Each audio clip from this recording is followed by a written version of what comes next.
Entonces, hoy día vamos a preparar datos para hacer preguntas, ¿ya? Y esto es súper importante porque cuando hablamos de periodismo de datos, la gente tiende como a sobreintelectualizar la vaina, ¿ya? O sea, hablar de periodismo de datos lo hacemos solamente para poder plantearle a las personas y al colectivo y a la gente en general que existen grandes volúmenes de información que pueden estar estructurados de cierta forma y que podemos aplicar distintos tipos de metodologías y herramientas para poder procesar esa información, consumirla y hacerle preguntas y sacar resultados, ¿ya? Es tan igual como cuando ustedes se meten a su teléfono y ponen una dirección de inicio y una dirección final y piden un Uber, ¿ya? Estamos haciendo una consulta o una query, ¿cierto? ¿Ah? Estamos enviándola y estamos teniendo un resultado de vuelta, ¿ya? Entonces hay que desacralizarlo un poco y yo además espero que pronto, no sé si más temprano que tarde, vamos a dejar de hablar de periodismo de datos. Porque hablar de periodismo de datos es tan estúpido como hablar de periodismo de máquina de escribir, ¿ya? Lo hacemos, y sobre todo los gringos que son especialistas en empaquetar los conceptos, y está muy bueno, lo hacemos para poder evangelizar, ¿ya? Pero en estricto rigor son herramientas y metodologías, ¿ya? Que podemos sumar a nuestro cinturón, ¿ya? Pensemos que somos un plomero y tenemos un cinturón con herramientas, un cinturón de herramientas. Ahora, esto es un poco lo que vamos a ver en esta sesión. 1969, el año que cambió todo, ¿ya? Que esconde un párrafo, y después vamos a ver muy brevemente algunas de las cosas que vimos de base de datos de herramientas y un ejercicio pequeño para las y los que tienen más experiencia trabajando con datos de programación. Probablemente esto va a ser bastante trivial para ustedes, así que por favor perdónenme, les vamos a resarcir su tiempo enseñándoles a humanizar los números y convertirlos en historias, ¿ya? Tipo de pregunta historia, y después un ejercicio con tabla, PDF y CSV, que precisamente tiene que ver con algo de lo que Alfonso tocó antes, que es el sistema de documentos PDF que todo el mundo en el gobierno y las empresas aman. En 1969, dos hombres lograron algo impresionante, que cambió la forma como entendemos el mundo, las comunicaciones, los negocios, etc. Se trata de los creadores de la hoja de cálculo. Son dos señores que, como era en esa época, les gustaba ocupar acrónimos de sus apellidos. Crearon Lampard Technologies. LAN-PAR, súper original. Y además tiene que ver con Language o lenguaje for Programming Arrays at Random, ¿ya? En estricto rigor, estos señores inventaron la forma en que nosotros ocupamos la hoja de cálculo y que una cosa se conecta con la otra, ¿ya? Y es reactivo. ¿Qué esconde un párrafo? ¿Ya? Y esto es súper importante para nosotros los que estamos acostumbrados a escribir, ¿ya? Lo que esconde un párrafo esconde datos cualitativos y cuantitativos, ¿ya? Mi nombre es Miguel Paz, soy periodista, profesor, trabajo en la Newmark Graduate School of Journalism de CUNY, tengo 43 años, soy de género masculino aparentemente, mido 1,80 m y según el censo de Estados Unidos soy blanco y latino y vivo en Nueva York. Esa es la forma en que nos presentamos cuando vamos a pedir una entrevista, mandamos un email y damos cierta información de nosotros y qué queremos, ¿no?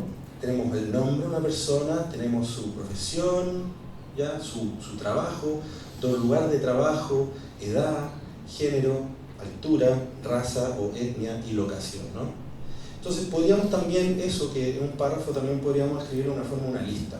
Pero si se fijan, esa lista también la vamos a convertir en datos estructurados, ¿ya? Esto es lo que le gusta a las maquinitas, ¿cierto? Que las máquinas dicen, yo puedo entender esto y puedo computar. Si usted me ordena la información de una forma, yo voy a poder procesar cosas. Y lo bueno de eso es que la única diferencia entre Big Data, que a muchos periodistas les encanta hablar de Big Data cuando en realidad el 95% de lo que hacemos no tiene nada que ver con Big Data, pero lo que sí es importante saber es que si yo sé cómo sumar en una columna dos números, puedo sumar 2.000 millones de números. Es un tema netamente de procesamiento, de capacidad y velocidad de la computadora para poder aguantar ese proceso, nada más. Y estos datos son cualitativos y cuantitativos, y eso es súper importante saberlo porque los datos cualitativos se pueden contar, ¿ya? Yo puedo contar cuántas personas hay en esta columna que tienen el cargo de periodista, ¿cierto? Pero no puedo decir, en este caso, que son un 35% periodistas, ¿ya? Si no tienen otra cosa, ¿ya? Los datos cualitativos los podemos convertir en cuantitativos, pero no vamos a entrar necesariamente en ese detalle ahora. Y después tenemos los datos cuantitativos, que esos se pueden calcular, ¿ya? Datos cuantitativos son todas esas cosas que nosotros decidimos llamar de una forma, ¿ya? Nombre y apellido, profesión, posición, lugar de trabajo, género, raza, etnia, ciudad. Básicamente son decisiones completamente unilaterales. Yo podría decirle a esto piña, ya esto podría decirle medio ambiente, ¿ya? Y el sistema lo va a entender igual como un dato cualitativo, una cualidad, ¿ya? Es como estoy llamando, decidiendo algo. Por eso que los diarios es tan dramático cuando no tenemos un sistema de taggings o de etiquetas y un sheriff de etiquetas. Porque todos los que trabajamos una nota de medio ambiente, por ejemplo, uno le va a poner aire, el otro va a poner calidad del aire, el otro va a poner cambio climático, el otro va a poner no sé qué. Y vamos perdiendo la calidad de nuestro archivo. A diferencia, por ejemplo, del Guardian, que sí tiene un sistema estructurado de eso. Entonces, cuando dicen, necesitamos sacar toda la información de eso, hacen una query, hacen una pregunta, y traen toda la data y lo convierten en un especial. Y no hay que estarlo haciendo a mano. No sé si han visto Game of Thrones. ¿Sí? ¿Sí? O si no lo han visto, han escuchado esa parte. Winter is coming. ¿Ah? El invierno viene, está viniendo, y se están preparando para eso. Ser un programador flojo, no es un sentido despectivo, o un periodista flojo, o un equipo flojo, tiene que ver con que cómo nosotros preparamos todo antes, ¿ya?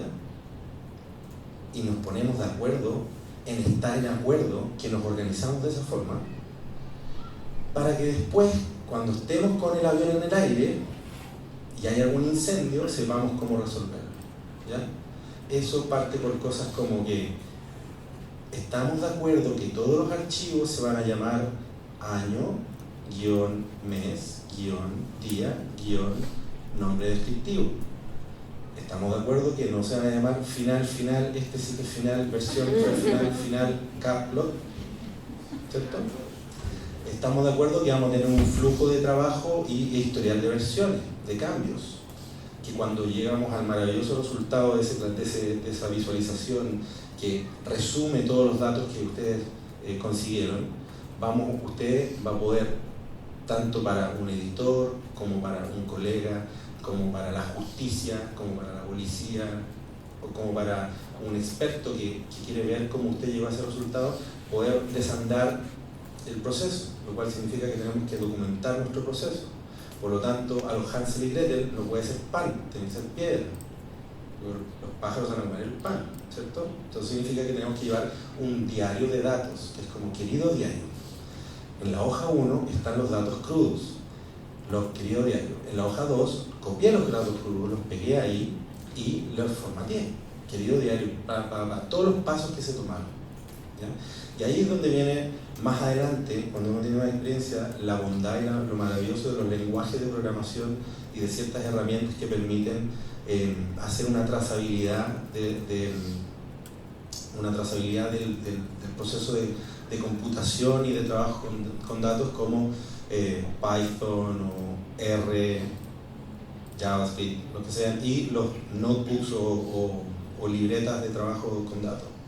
Hay una que se llama Jupyter Notebooks, que se ocupa mucho, sobre todo para los programadores, y que básicamente es el acrónimo de Julia, Python, Rafael. O sea, R, son nada más que eso. Pero hoy día vamos a trabajar en esto, básicamente con Excel y con Google Sheets, y que entendiendo ese tipo de cosas vamos eventualmente a poder ir más adelante, más a programar. O eventualmente, no necesariamente a programar, pero por lo menos saber hablar el mismo idioma que un programador o programadora y saber conversar en una misma frecuencia, ¿ya? No es lo mismo, a mí me pasa siempre con mis alumnos, tengo un problema, no me funciona.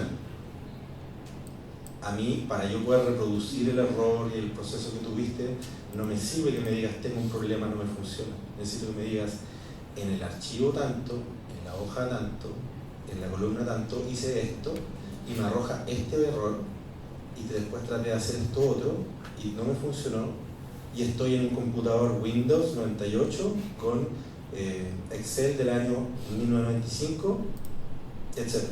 Con eso yo puedo hacer algo así. O sea, si voy a hablar con un experto y me dice, sí, nuestro análisis fue tal, o sea que hiciste un análisis, ¿y ese análisis en qué está, en base a qué? No, en base a estos datos. O sea que me entregaste el resumen, que realmente te entregan como comunicado de prensa.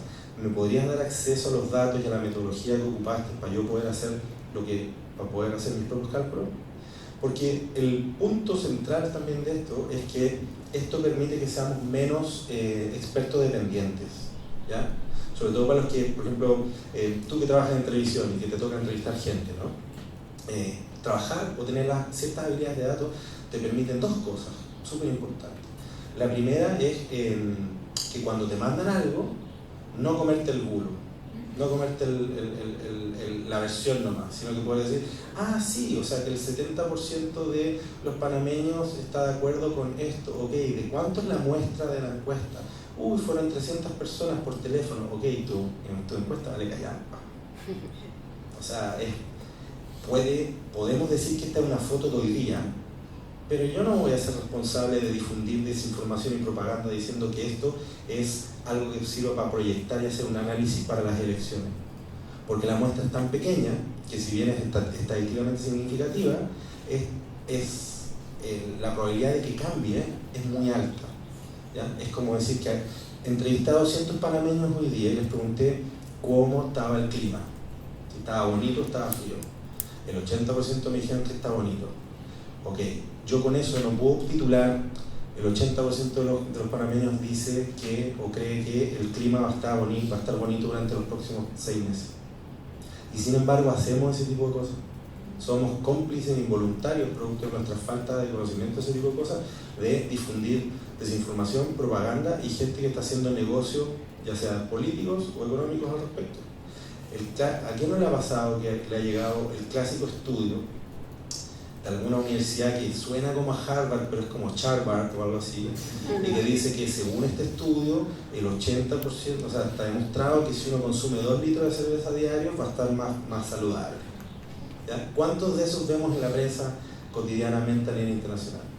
Y es porque las personas que hacen ese tipo de cosas saben perfectamente que pueden aprovechar nuestras debilidades y ocupar un lenguaje pseudocientífico para meter desinformación y propaganda. Y nótese que yo no hablo de fake news porque creo que etimológicamente la palabra o el concepto está mal usado, ¿ya?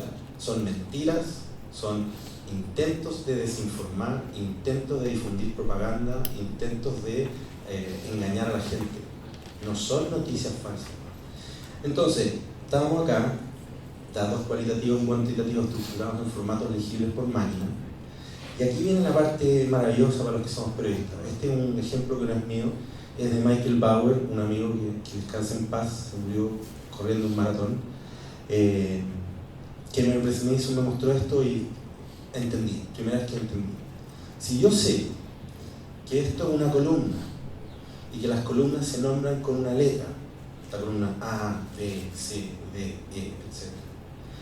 Si yo sé que aparte de las columnas tengo filas y que cada fila es nombrada con un número, y si yo sé que columna y fila tuvieron una hija o hijo que se llama celda, que es la intersección entre una columna y una fila, y que por lo tanto tiene el nombre de la columna y el número de la fila, es decir, esto es C2, podemos trabajar con datos. Todos somos datos, ¿ya? Y metadatos. ¿Alguien me puede decir aquí la diferencia? Por favor, los programadores no me digan nada. ¿Ya? Datos y metadatos. Un ejemplo.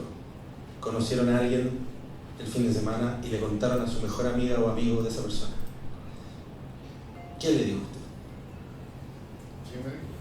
¿Qué le dice usted si le va a contar a un amigo? Hablemos de un caso hipotético.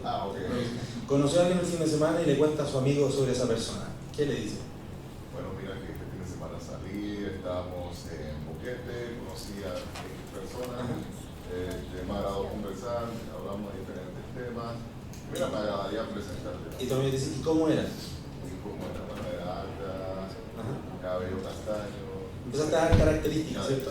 Bueno, los datos son la persona, ¿ya? En este caso. Y las metadatas, es decir, los datos sobre los datos, son toda la información que estamos hablando de la persona, ¿ya? Por ejemplo, podría decir, Bad Bunny es dato, ¿ya? Sorry, tengo muchas alumnas y alumnos puertorriqueños que me están metiendo en Bad Bunny.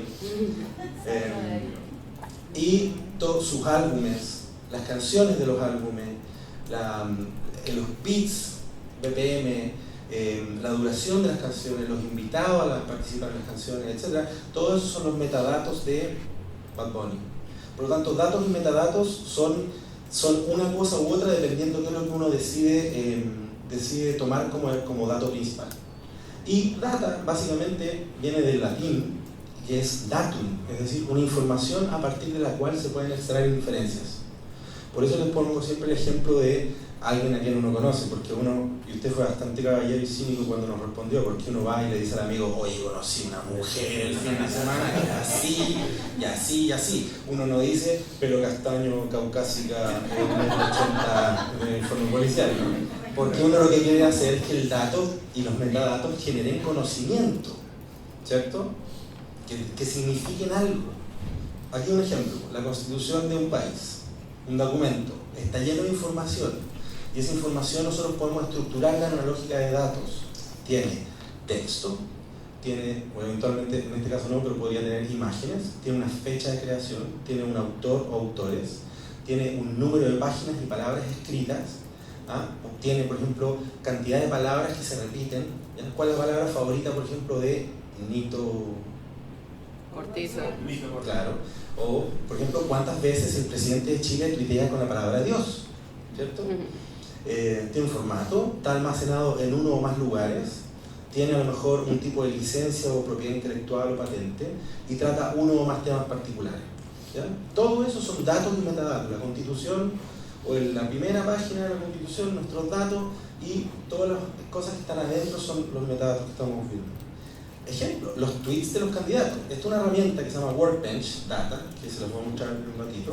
Se creó precisamente para facilitar a personas principiantes en el uso de datos que puedan trabajar en un ambiente todo en uno, una suerte como de dashboard online, todo en uno, donde hay recetas, y uno va haciendo paso 1, quiero Twitter, quiero seleccionar tweets de una persona. Eso, por ejemplo, yo para el ejercicio chupé todos los tweets de Cortizo, Blandón, Ru, Méndez, Rodríguez, Gómez, Lombana y Amilio, ¿ya? Entonces aquí, por ejemplo, desde ayer cada 3 horas se actualiza y va chupando todos los tweets de ellos, y ahora podría hacer filtros de esto, podría decir, ¿sabes qué? Muéstramelos por ejemplo, quiero saber cuántos tuitean con Android, cuántos tuitean con iPhone, cuántos tuitean con un cliente web, y a qué horas, o qué tipo de análisis, para poder hacer lo mismo, por ejemplo, que un periodista hizo para decir, mira, cuando se tuitea desde un iPhone es Trump, y cuando se tuitea de Android es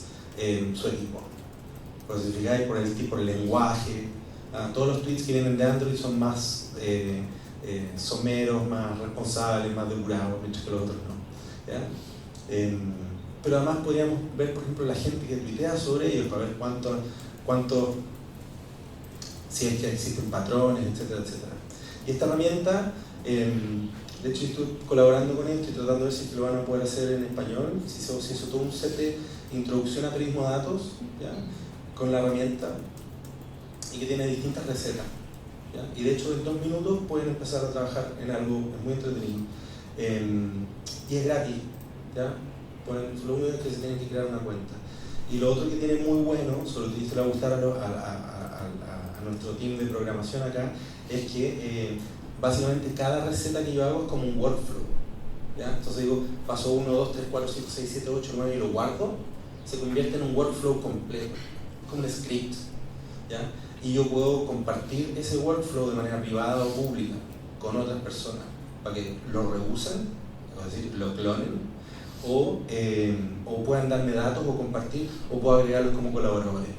Lo otro, fichas, ¿cierto? Hay una cosa que no sé si los que son periodistas acá les ha pasado, les han contado, pero yo tengo, cualquiera que ha tenido una clase conmigo va a saber que yo hablo de un triángulo, que es que toda historia se puede entender entendiendo que tiene personajes, conflictos y poder. ¿Ya? Lo que sea. Cualquier situación, contexto, historia tiene personajes, conflicto y poder. O, si no es personajes, entidades, organizaciones, agentes, etc. Se lo llevo a un ejemplo cotidiano. Voy yo con mi novia al cine y vamos a ver una película que yo quería y ella dice, no me gusta esa película de acción, quiero ir a una película, una comedia romántica. Tenemos personajes, conflicto, poder y obviamente gana ella. ¿Cierto?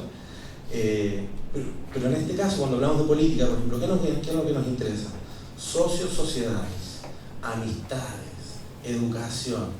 ¿Es del Club de la Unión o no es del Club de la Unión? O Club Unión, ¿sí? Club Unión, ¿no? Sí.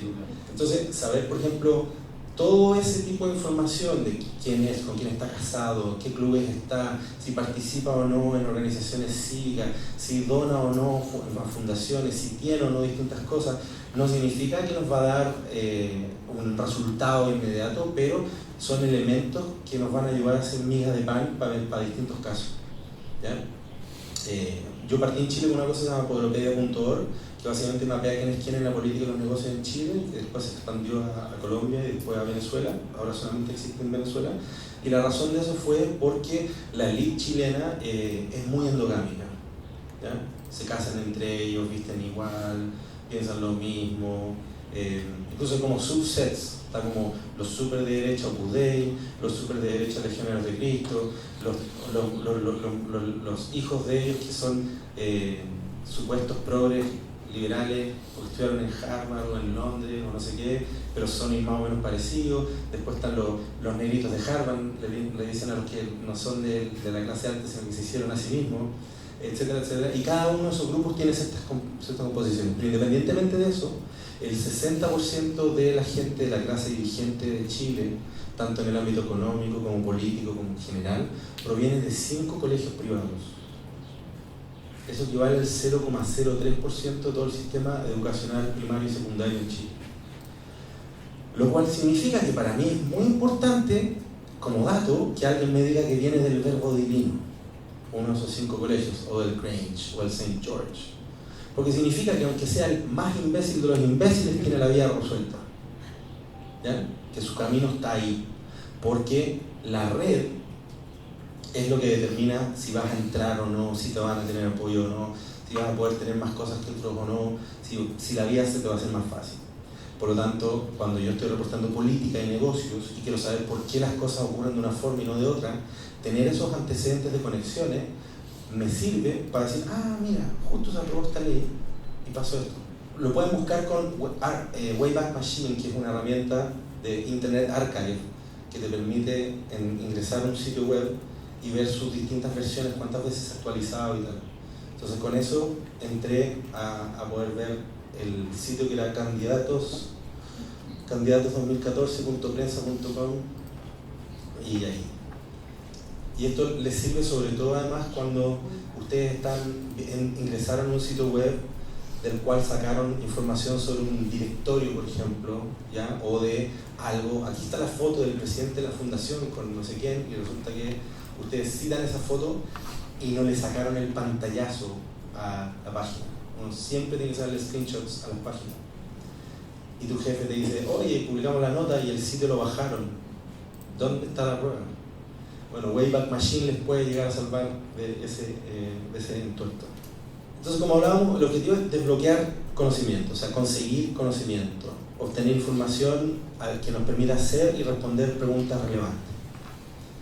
Y el tamaño no importa, volviendo al tema del Big Data y tal. Y se los voy a mostrar, les voy a pedir que se paren, ¿ya? No es un ejercicio físico, pero es sin golpe, así que no se preocupen, ¿ya?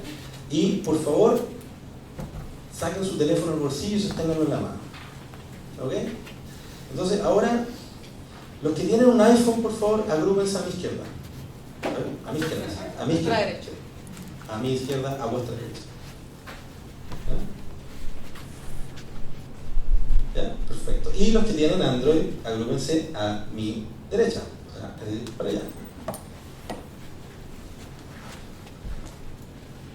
Perfecto. De hecho, podemos hacer algo más, vamos a decirles que se ordenen en orden en altura, por altura. Acá también, por favor. Altura, por favor. ¿Ya? De hecho, si se acaban de ver, acabamos de crear, tenemos una categoría que son personas que tienen teléfono y una variable que es el tipo de teléfono y en este caso la altura. Y ustedes son un gráfico de barras en este minuto, acá y acá también. Y ahora podemos hacer algo un poquito más, y acá vamos a hacer un conjunto de datos y visualizarlo. ¿Ya? Ahora, en su mismo grupo, les voy a pedir que los que tienen una app de Uber se separen del resto. ¿Ya? Claro. Probablemente todo el mundo tiene. ¿Ya?